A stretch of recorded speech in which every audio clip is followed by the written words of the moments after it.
नमस्कार। खबर दुनिया में आज देखेंगे, डोनाल्ड ट्रंप अचानक पहुंचे इराक, अपने पद को बचाने की तैयारी में व्लादिमीर पुतिन, जापान में फिर होगा व्हेल का शिकार और बाढ़ से बचाने के लिए शिफ्ट की गई मस्जिद। इसके अलावा दुनिया रंग बिरंगी में बात करेंगे उड़ने के बाद चलना भूलने वाले इंसान की, और भी बहुत कुछ।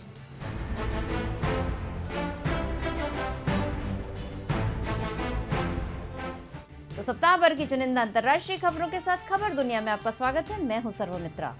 डोनाल्ड ट्रंप अपने फैसलों और बयानों से अक्सर सबको हैरत में डाल देते हैं। एक बार फिर उन्होंने दुनिया को चौंकाते हुए अचानक इराक की यात्रा की और यहां एक बड़ा बयान दिया कि अमेरिका दुनिया की रखवाली का ठेका नहीं ले सकता। अमेरिकी राष्ट्रपति डोनाल्ड ट्रंप ने अचानक इराक पहुंचकर सभी को हैरान किया। सीरिया और अफगानिस्तान से अपनी फौज को वापस बुलाने के ऐलान के बाद इराक का उनका दौरा हर किसी के लिए हैरानी का सबब था। करीब 15 वर्षों में इराक का दौरा करने वाले वे तीसरे अमेरिकी राष्ट्रपति हैं। उन्होंने यह दौरा सबसे छिपाए रखा और इसका कारण बताया कि उनकी पत्नी मेलेनिया की सुरक्षा को लेकर उनके मन में चिंता थी। उन्होंने कहा कि यही वजह थी कि यहाँ आते समय विमान की कोई लाइट नहीं जल रही थी। अपनी पत्नी के साथ इराक में तैनात अमेरिकी सैनिकों से अचानक मिलने पहुंचे ट्रंप ने युद्धग्रस्त सीरिया से अपने सैनिकों को वापस बुलाने के फैसले का बचाव किया और कहा कि इसमें कोई देरी नहीं होगी।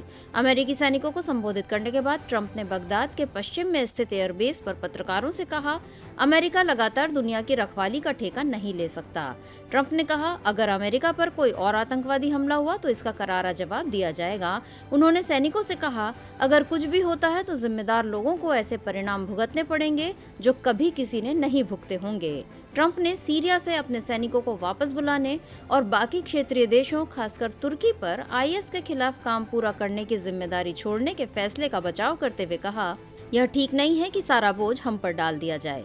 गौरतलब है कि ट्रंप ने पिछले सप्ताह विश्व और अपने देश को आश्चर्य में डालते हुए अचानक घोषणा की थी कि अमेरिका सीरिया से अपने सैनिकों को वापस बुला रहा है। उन्होंने दलील दी थी कि अब सीरिया में अमेरिका की जरूरत नहीं है क्योंकि आईएस को हरा दिया गया है।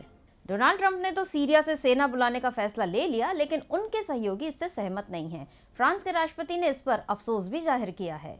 फ्रांस के राष्ट्रपति इमैनुअल मैक्रों का कहना है कि उन्हें अमेरिकी राष्ट्रपति डोनाल्ड ट्रंप के सीरिया से सभी अमेरिकी सैनिकों को वापस बुलाने के विवादास्पद फैसले पर बेहद अफसोस है।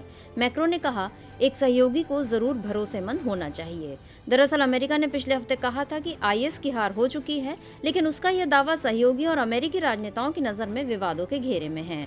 फ्रांस, जो सीरिया और इराक में आईएस के खिलाफ अमेरिकी नेतृत्व वाले गठबंधन का प्रमुख हिस्सा है, उसने कहा कि उसके सैनिक सीरिया में बने रहेंगे। करीब 2000 अमेरिकी सैनिकों ने सीरिया के उत्तर पूर्व को जिहादी समूहों से छुटकारा दिलाने में मदद की है, लेकिन कुछ लड़ाके वहां बने हुए हैं। ट्रंप के फैसले के आलोचकों का कहना है कि इससे समूह फिर से पैठ बना सकता है और अमेरिका के रक्षा मंत्री जिम मैटिस ने इसी मुद्दे को लेकर इस्तीफा भी दिया है। बीते दिनों चाड में फ्रांसीसी सैनिकों से मुलाकात के दौरान मैक्रों ने कहा, सहयोगी होने का मतलब कंधे से कंधा मिलाकर लड़ना है। यह देश के प्रमुख और सेना के प्रमुख के लिए सबसे महत्वपूर्ण बात है। ट्रंप द्वारा पिछले हफ्ते सैनिकों को बुलाए जाने की अचानक की गई घोषणा और मैटिस के इस्तीफे से राष्ट्रपति के रिपब्लिकन समर्थक भी चिंतित हैं। आईएस को पराजित करने के लिए बने वैश्विक गठबंधन के लिए अमेरिकी राष्ट्रपति के विशेष दूत ब्रेट मैकगर्क ने भी फैसले के विरोध में इस्तीफा दे दिया है। ट्रंप के फैसले उनके लिए विवाद खड़े करते ही रहेंगे। इधर रूस के राष्ट्रपति व्लादिमीर पुतिन भी अक्सर आलोचकों के निशाने पर रहते हैं और अब वे एक ऐसा फैसला ले सकते हैं जिससे फिर उनकी आलोचना हो सकती है। रूस में राष्ट्रपति व्लादिमीर पुतिन के मौजूदा कार्यकाल के खत्म होने के बाद भी उनके इस पद पर बने रहने के लिए रास्ता निकालने की कवायद शुरू हो चुकी है। एक रिपोर्ट के मुताबिक रूसी संसद के स्पीकर ने संविधान में संशोधन की संभावना का जिक्र किया है। आपको बता दें कि पुतिन का मौजूदा कार्यकाल 2024 में खत्म होगा और मौजूदा प्रावधानों के मुताबिक उसके बाद वे वहां राष्ट्रपति नहीं बन पाएंगे। लेकिन रिपोर्ट के मुताबिक रूसी संसद के स्पीकर व्याचेस्लाव वोलोदिन ने मंगलवार को पुतिन से मुलाकात की और इसके बाद उन्होंने संविधान में संभावित संशोधन का मुद्दा उठाया। जानकारों के मुताबिक यह 2024 में पुतिन के मौजूदा कार्यकाल के खत्म होने से पहले ही उनके कार्यकाल विस्तार की जमीन तैयार करने की तैयारी है। आपको बता दें कि रूस के मौजूदा संविधान को 25 वर्ष पहले बनाया गया था। स्पीकर वोलोदिन ने कहा, वह एक बहुत ही कठिन समय था। उस वक्त देश बिखरने के कगार पर खड़ा था। हमारे नागरिकों का अधिकारियों में विश्वास खत्म हो चुका था। अब संवैधानिक कोर्ट के जजों और कानून विशेषज्ञों को संविधान में बदलाव के बारे में सोचना चाहिए। आपको बता दें कि पुतिन इसी साल मार्च में फिर रूसी राष्ट्रपति चुने गए थे। तब उन्होंने कहा था कि उनकी किसी संवैधानिक सुधार की कोई योजना नहीं है। हालांकि इस महीने पुतिन ने कहा कि संविधान कोई जड़ चीज नहीं है, बल्कि वह जीवंत और विकासशील है। इससे भी संविधान संशोधन की अटकलों को बल मिल रहा है ताकि पुतिन की सत्ता सुरक्षित रह सके। 2024 में अभी वक्त है, लेकिन राजनीति में इंतजार करना भारी पड़ सकता है। देखना होगा कि पुतिन अपनी सत्ता बचा पाते हैं या नहीं। वैसे सूडान में राष्ट्रपति बशीर की सत्ता अभी खतरे में है। सूडान में ब्रेड की कीमत में वृद्धि के विरोध में कई दिन तक चले प्रदर्शन के बाद प्रदर्शनकारियों ने राष्ट्रपति उमर अल बशीर के इस्तीफे की मांग को लेकर उनके महल तक मार्च निकालने की धमकी दी। मार्च को देखते हुए सूडान की राजधानी में बड़ी संख्या में पुलिस बल तैनात किया गया। दरअसल आर्थिक संकट से जूझ रहे सूडान में सरकार ने ब्रेड की कीमत 3 गुना बढ़ा दी, जिसके विरोध में समूचे देश में कई शहरों में नाराज भीड़ सड़कों पर उतर आई। अधिकारियों ने बताया कि इस संघर्ष में 8 प्रदर्शनकारी मारे गए, जबकि मानवाधिकार संस्था एमनेस्टी इंटरनेशनल ने मरने वालों की संख्या 37 बताई है। पुलिस वाहनों और लाठियों से लैस अधिकारी राजधानी खार्तूम के आसपास मार्च को लेकर डटे रहे, लेकिन फिर भी प्रदर्शनकारियों को रोक न सके। इससे पहले बशीर के इस्तीफे की मांग को लेकर विरोध के तहत सोमवार को डॉक्टरों ने हड़ताल की और विभिन्न क्षेत्रों से पेशेवरों को एक साथ लाने वाले समूह ने मंगलवार के प्रदर्शन में बशीर के इस्तीफे की आधिकारिक मांग का संकल्प जताया। सूडान में उमर अल बशीर की सत्ता का अंत होता है या प्रदर्शनकारियों का दमन किया जाता है, ये कहा नहीं जा सकता। इधर ताइवान में भी टैक्स को लेकर लोग सड़कों पर उतर आए हैं। फ्रांस में हाल ही में हुए बड़े पैमाने पर येलो वेस्ट आंदोलन की तर्ज पर ताइवान में भी इस आंदोलन ने जोर पकड़ लिया। यहाँ मामला टैक्स का है। दरअसल टैक्स मामलों के उचित निपटारे की मांग को लेकर लोगों ने येलो वेस्ट पहनकर बीते दिनों प्रदर्शन किया। राजधानी ताइपे स्थित वित्त मंत्रालय के बाहर जमा हुए लोगों ने नारेबाजी की, अपनी गाड़ियों के हॉर्न बजाए। इस दौरान लहराए गए बैनरों में ताइवान की कर संग्रह नीतियों को अवैध बताया गया। एक प्रदर्शनकारी ने कहा, यह हमारे भविष्य की बात है। हम जब हांगकांग और चीन में मिलने वाले वेतन की ओर देखते हैं तो ताइवान में इस मामले में बड़ा फर्क दिखाई पड़ता है। हम यह जानना चाहते हैं कि क्यों इतना बड़ा अंतर है। मेरे कई सहपाठी अपना कारोबार शुरू करना चाहते हैं, लेकिन करों के चलते बड़े पैमाने पर छोटे कारोबार बंद हो गए हैं। इस हफ्ते तीसरी बार सड़कों पर उतरे प्रदर्शनकारियों ने कहा कि वे फ्रांस में हुए प्रदर्शनों की सफलता से प्रभावित हैं। फ्रांस में हालांकि इस आंदोलन ने हिंसक रूप ले लिया था, जिसमें 10 लोग मारे गए थे, जबकि ताइवान में यह आंदोलन शांतिपूर्वक चल रहा है। दुनिया के देशों में आम लोगों की नाराजगी जब सड़कों पर प्रकट हो तो ये चिंता की बात है। वैसे जापान के एक फैसले ने भी चिंता खड़ी कर दी है। जापान में व्हेल मछली का व्यावसायिक शिकार फिर से शुरू होने वाला है। जापान ने खुद को इंटरनेशनल व्हेलिंग कमीशन यानी IWC से अलग कर लिया है। इसके मायने ये हैं कि अब जापान में वाणिज्यिक उद्देश्यों के लिए व्हेल के शिकार करने पर प्रतिबंध नहीं होगा।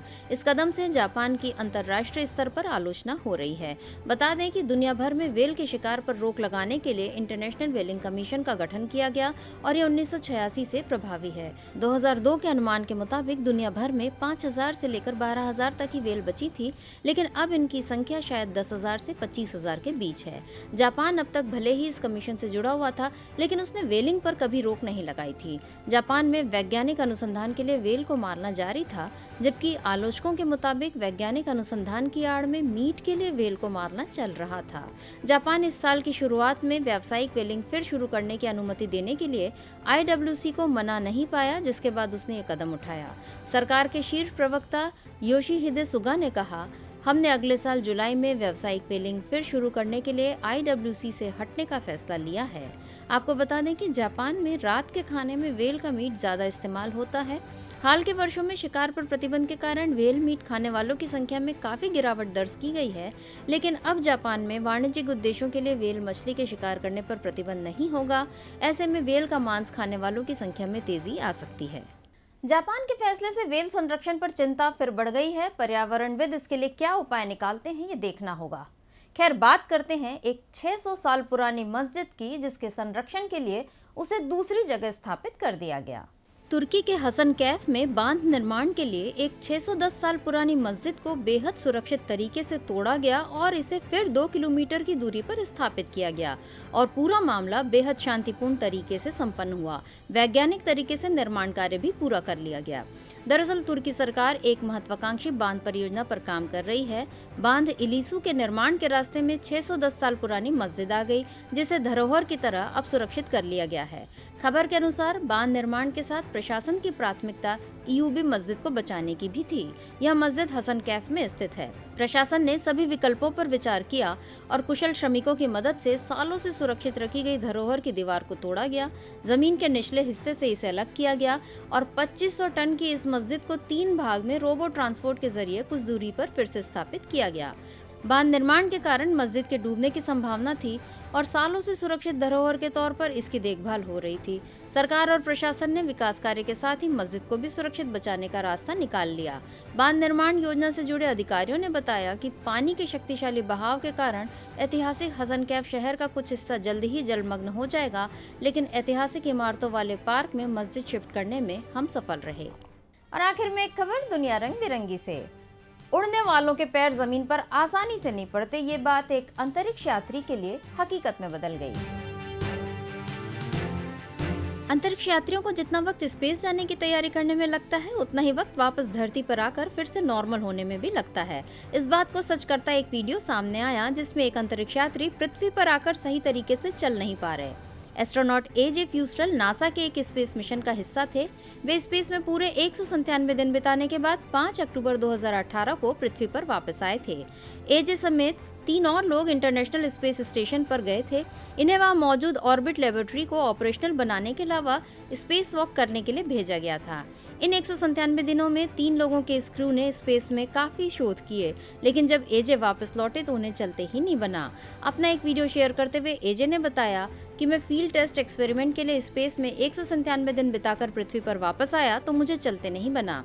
मुझे उम्मीद है कि हाल में वापस आए अन्य सदस्यों की हालत इससे बेहतर होगी। दरअसल एजे और उनकी टीम के अलावा 3 और लोग स्पेस में गए थे। एजे ने यह ट्वीट उन्हीं लोगों के लिए किया है। टीम के बाकी सदस्य 20 दिसंबर को स्पेस से वापस लौटे हैं। एजे की तरह बाकी तीनों अंतरिक्ष यात्रियों को चलते बना या नहीं ये तो पता नहीं चल पाया, लेकिन इस घटना ने उस गीत को सच साबित कर दिया कि आजकल पांव जमीन पर नहीं पड़ते मेरे। बहरहाल उड़कर ही सही, लेकिन अंतरिक्ष यात्रियों ने ये तो देखा ही होगा कि दुनिया कितनी रंग बिरंगी है।